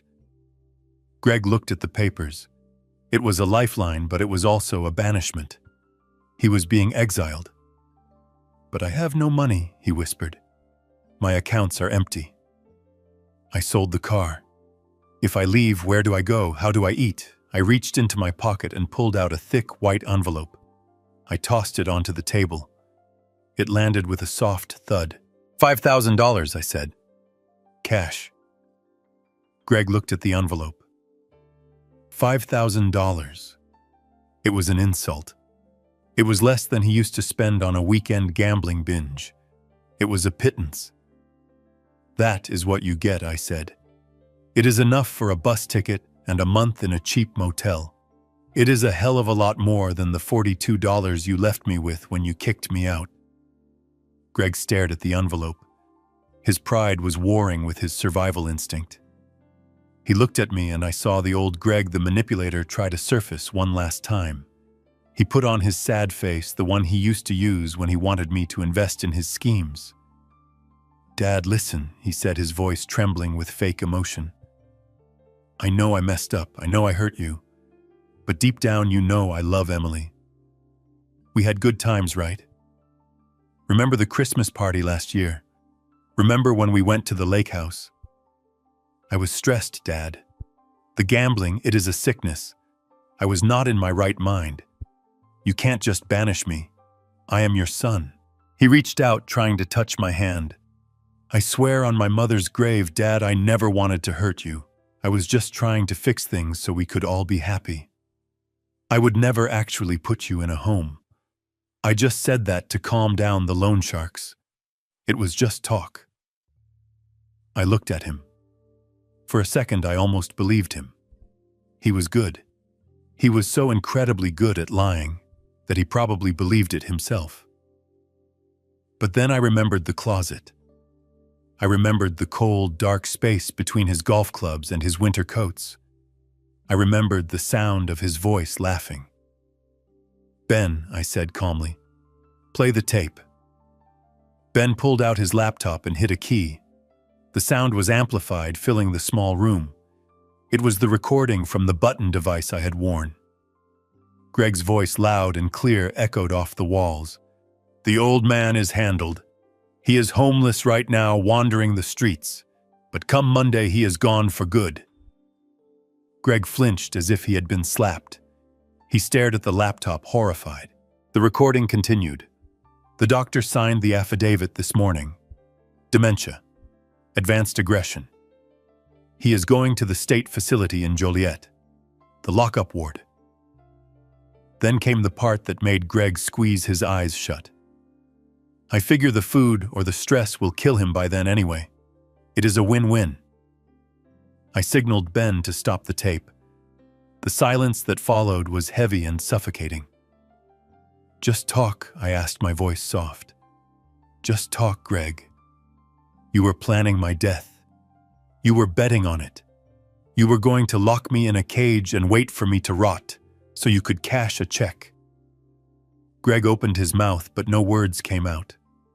The recording had stripped him bare. There was no more room for lies, no more room for manipulation. He saw himself through my eyes, a monster who had tried to devour his own family. Sign the papers, Greg, I said, or go to prison. Those are your choices. He picked up the pen. He didn't look at me anymore. He couldn't. He signed the divorce papers. He signed the confession. He signed the agreement to leave the state. He signed away his marriage, his home, his reputation, and his future. When he finished, Ben gathered the documents and checked them, ensuring every signature was valid. "It is done," Ben said. Greg stood up. He looked smaller somehow. His suit looked too big for him. He looked like a child who had been caught stealing and was waiting for the punishment. He reached for the envelope of cash. His hand hovered over it for a second, then he snatched it up and shoved it into his pocket. It was the only thing he had left. He turned to the door. "Wait," I said. Greg stopped but didn't turn around. "You are forgetting something." Ben walked to the corner of the room and picked up an object that had been sitting there unnoticed. It was my old leather suitcase, the one Greg had thrown into the slush 3 days ago. The leather was still stained with watermarks. It was scuffed and battered. I had asked Ben to bring it. I had emptied it of my clothes and Emily's money. Now it was empty. Ben held it out to Greg. "You threw this at him on Wednesday," Ben said. "It seems fitting you should take it with you." Greg looked at the suitcase. He understood the symbolism. He understood the symmetry of it. He had tried to turn me into a homeless vagrant, and now he was the one leaving with nothing but a beat-up suitcase and the clothes on his back. He took the handle. His grip was weak. "Get out of my sight, Greg," I said. He opened the door and walked out. I followed him, not because I wanted to, but because I needed to see him leave. I needed to see the end of it. We walked through the main office of the title company. The employees stopped what they were doing and watched. They saw the man who had walked in like a king, walking out like a beggar. They saw the bruise on his face, the limp in his step, the cheap suitcase in his hand. He pushed through the glass doors and stepped out onto the sidewalk. The wind caught him, blowing his hair into his eyes. He shivered. He didn't have a coat. He had left it at the house and he was never going back there. He stood on the corner for a moment, looking left and then right. He looked lost. He looked like a man who had woken up in a nightmare. I stood in the doorway watching him. I felt a strange hollowness in my chest. This was victory, but it didn't feel like triumph. It felt like surgery, necessary, painful, and leaving a scar that would never fully heal. A taxi pulled up and Greg hesitated. He touched the pocket with the $5,000. He probably realized that a taxi ride would eat into his survival fund. He waved the taxi away. He started walking. He walked toward the bus station, the same way I had walked 3 days ago. He disappeared into the crowd of commuters, just another gray figure in a gray city. I watched until he was gone, until I was sure he wasn't coming back. Ben came up beside me. "He is gone, Hal. It is over." I nodded. "It is over." But as I turned back to go find my daughter, I knew that for Greg, the nightmare was just beginning. He had the money I gave him, and he had his freedom, but he also had a target on his back. The loan sharks I had paid off were gone, but Greg didn't know that for sure. He would spend the rest of his life looking over his shoulder, wondering if the shadow behind him was a bill collector, or a hitman, or the FBI agents I had mailed the hard drive to. I had given him $5,000, but I had taken his peace of mind, and that I decided was a punishment far worse than prison. I walked back into the warmth of the building, ready to take my daughter home. We had a lot of cleaning up to do. The drive back to Naperville felt different than any drive I had taken in 40 years. The gray sky had cleared, revealing a pale winter sun that made the snow on the lawns sparkle like diamond dust.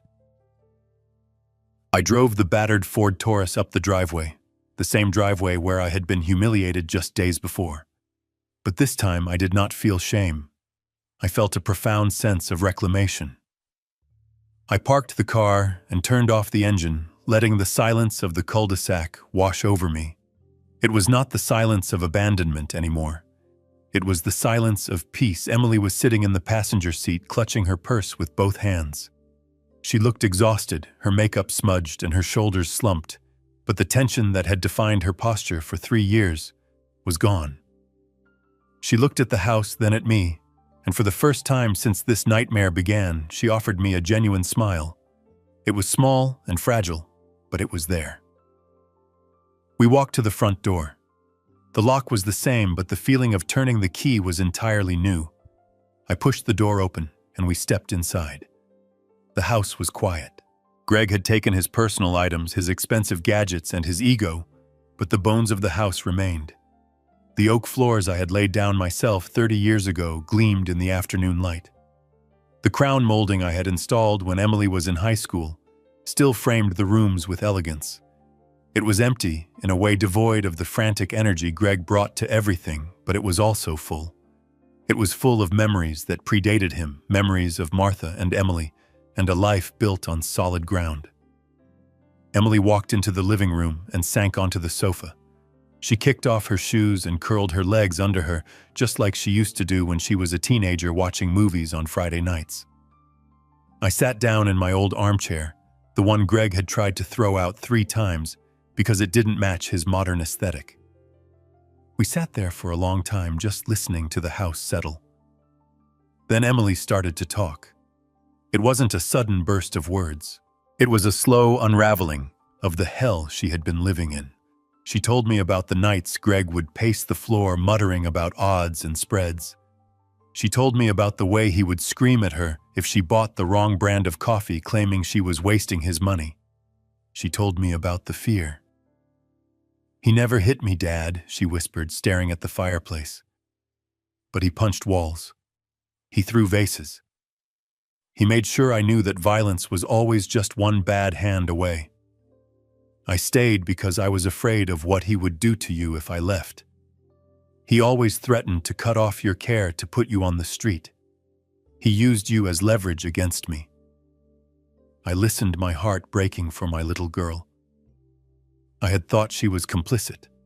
I had thought she was weak. But she had been a hostage negotiating for my safety every single day.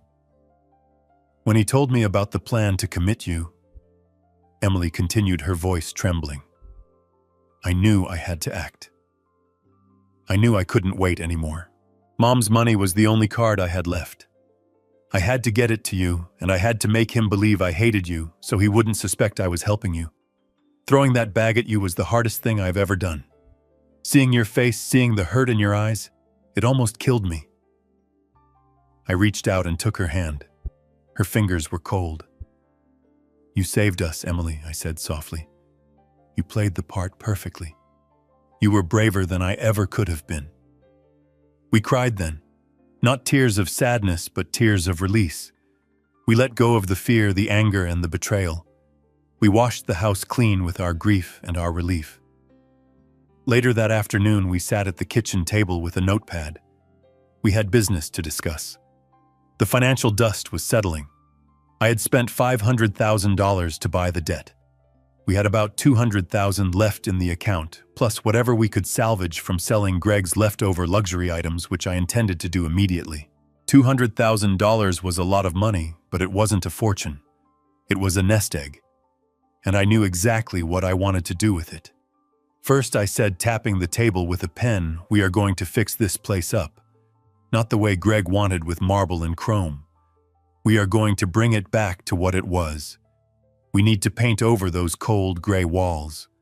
We need to plant flowers in the spring. We need to make this a home again." Emily nodded, wiping her eyes. "I want to paint the kitchen yellow.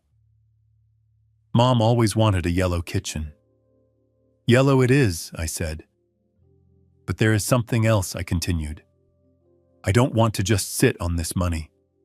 This money came from Martha. It came from her foresight and her love. It saved us from a predator. I think we should use it to save others." Emily looked at me, curious. "What do you mean?" "I realized something this week," I said. "I realized how easy it is for people like Greg to prey on people like me.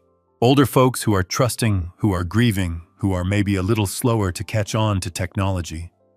If I didn't have you, if I didn't have Ben, I would be in that asylum right now."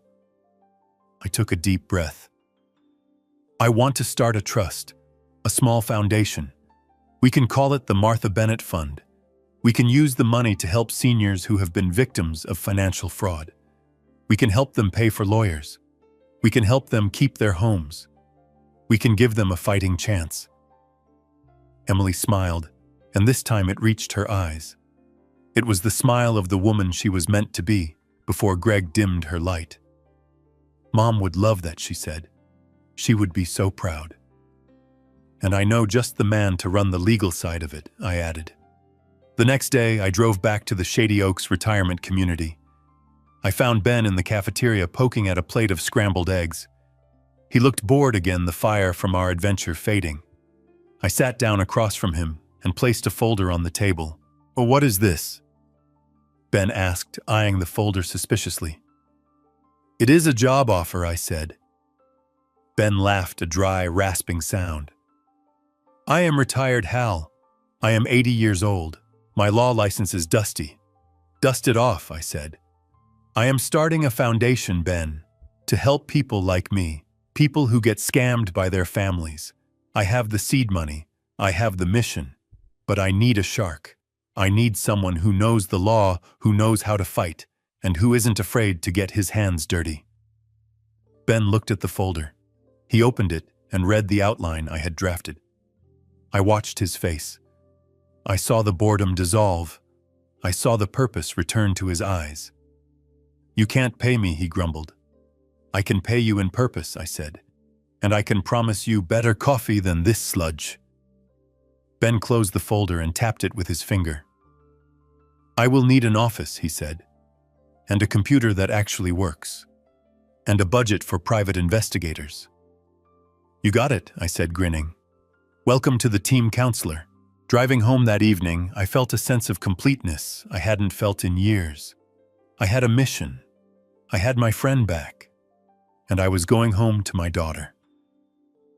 That night, for the first time in 3 years, we had a real dinner in the dining room. There were no caterers, no expensive wine, no pretension. Emily made a pot roast with carrots and potatoes just the way Martha used to make it. The house smelled of rosemary and thyme and warmth. We sat at the table, the same table where we had celebrated birthdays and holidays for decades. The empty chair where Greg used to sit didn't feel like a void. It felt like a space that had been cleared of a noxious weed. We ate and we talked. We didn't talk about debts or lawyers or prison sentences. We talked about the garden. We talked about painting the kitchen yellow. We talked about Ben and the new foundation. We laughed about the time Emily tried to cut her own bangs in the 3rd grade. For the first time in forever, the house wasn't a fortress of secrets. It wasn't a stage for Greg's ego. It was just a house. I looked at Emily across the table. The candlelight flickered on her face, softening the lines of stress that were already starting to fade. She looked young again. She looked free. "This is good, Dad," she said, putting her fork down. "This is really good." "It is," I agreed. I took a sip of water and looked around the room. The shadows were warm, not menacing. The silence outside was peaceful, not lonely. We had survived the storm. We had walked through the fire and come out the other side. We had lost money, we had lost years, but we had found something that Greg Pearson's could never buy, steal, or gamble away. We had found each other again. I raised my glass of water. "To Martha," I said. Emily raised her glass, tears shining in her eyes, but a smile on her lips. "To Mom." We clinked glasses. The sound rang clear and true, like a bell signaling the end of a long, dark night and the beginning of a brand new day. The nightmare was over. The healing had begun. And as I took a bite of the roast beef, perfectly cooked and seasoned with love, I knew that no matter what happened next, we were going to be just fine. We were Bennetts. We built things. And we were going to build a beautiful life from the rubble. Spring arrived in Naperville not with a whisper, but with a riot of color. The oak tree in the front yard, the one I had planted when Emily was a child, shook off the gray weight of winter and exploded into a canopy of vibrant green. The flower beds that had been buried under the snow where Greg had thrown my suitcase were now teeming with the tulips and daffodils Emily and I had planted together. I was on my knees in the dirt, trowel in hand, enjoying the feeling of the sun on my back, when a sleek black Mercedes sedan pulled up to the curb. It was not a car I recognized. For a split second, my stomach tightened. I thought maybe it was the loan sharks. Maybe the debt I bought had a tail I didn't know about. But then the driver's door opened, and a man in a pinstripe suit stepped out. He looked to be about 60 with silver hair and the bearing of someone used to giving orders. I recognized him from the photos in Greg's office.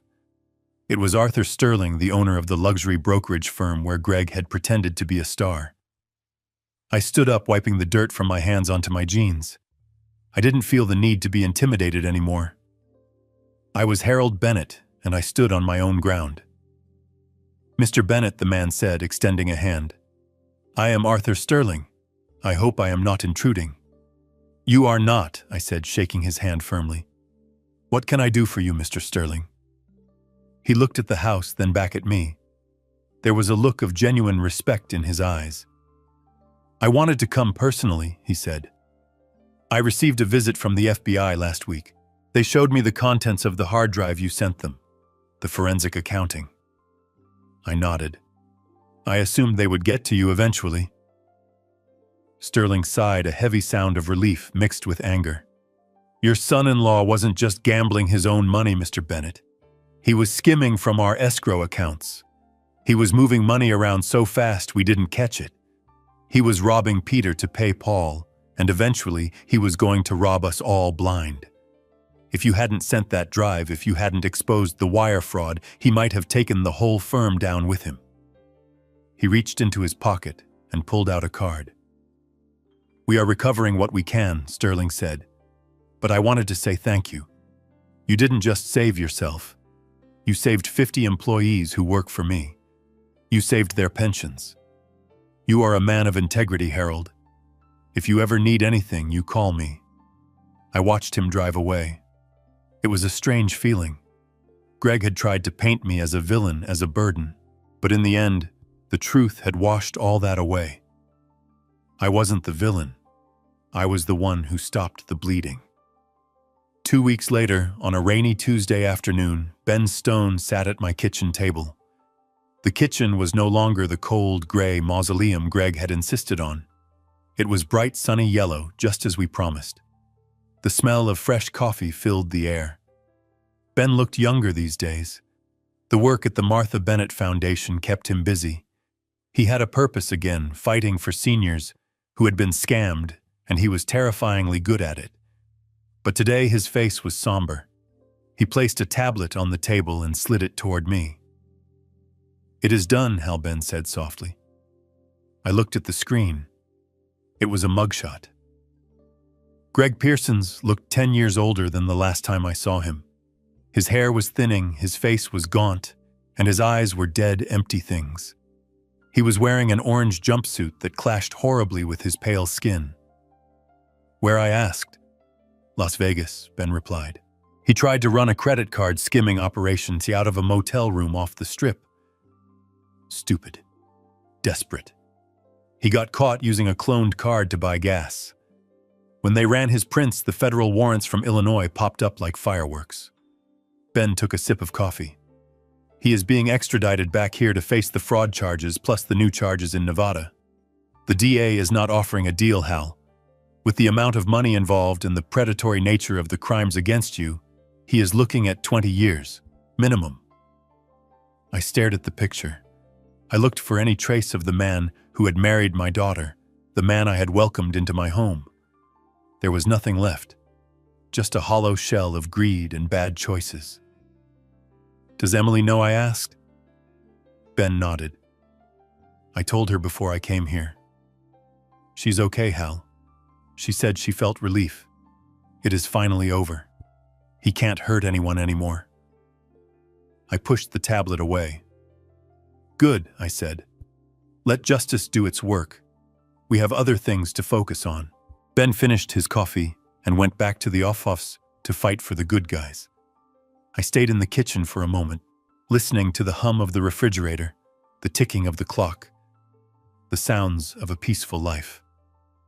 Then I stood up and walked out the side door into the garage.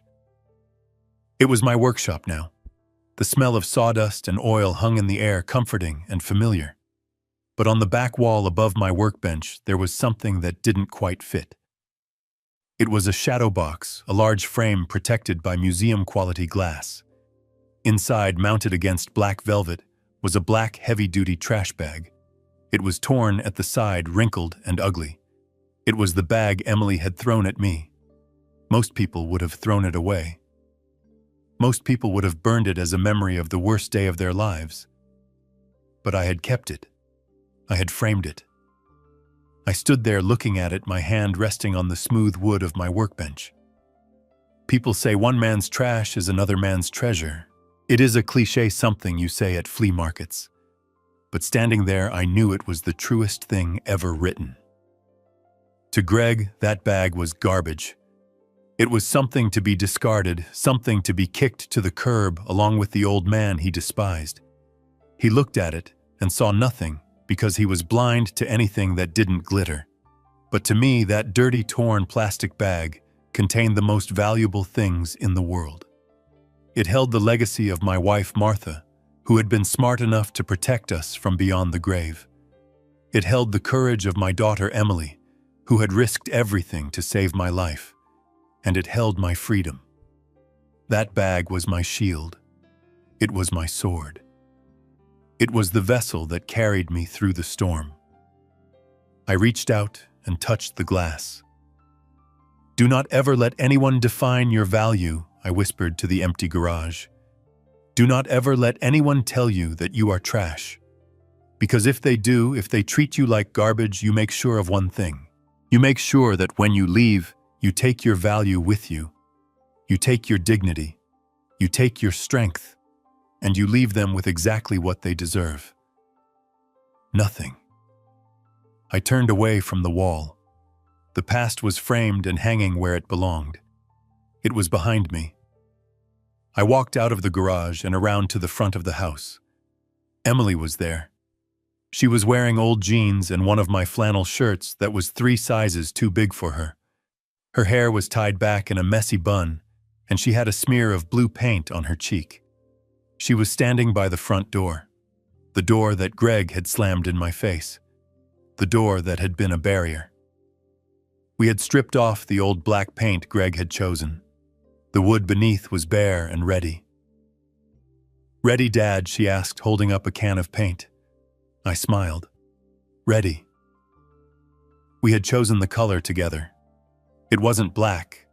It wasn't gray. It was a deep, vibrant red. A color of life. A color of warmth. A color that said, "Welcome home." I dipped my brush into the can. Emily did the same. Side by side, father and daughter, we began to paint. We covered the scars of the past with fresh, bright color. We reclaimed our entrance. We reclaimed our home. The sun was setting, casting long, golden shadows across the lawn. The snow was gone. The winter was over. And as I watched the red paint cover the wood, I knew that we were going to be all right. We were the Bennetts. We had walked through the fire, and we had come out the other side not as ash, but as gold. I looked at Emily. She caught my eye and smiled, a real, genuine smile that reached her eyes. "I love you, Dad," she said. "I love you too, honey," I said, painting a long, smooth stroke. We kept working until the door was finished shining like a beacon in the twilight. We stood back and admired our work. It wasn't perfect. There were brush strokes and imperfections, but it was ours, and it was beautiful. This story reminds us that true value is never found in arrogant displays of wealth, but in the quiet strength of family and foresight.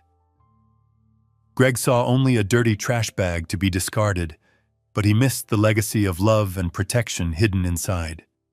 It teaches us that dignity cannot be taken away by others. It is something we carry within us.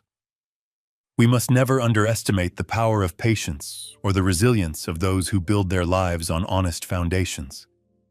When we stand together with integrity, we can weather any storm and rebuild from any ruin. If you believe that karma always comes for those who betray their family, Hit that like button and subscribe to the channel for more stories of justice served.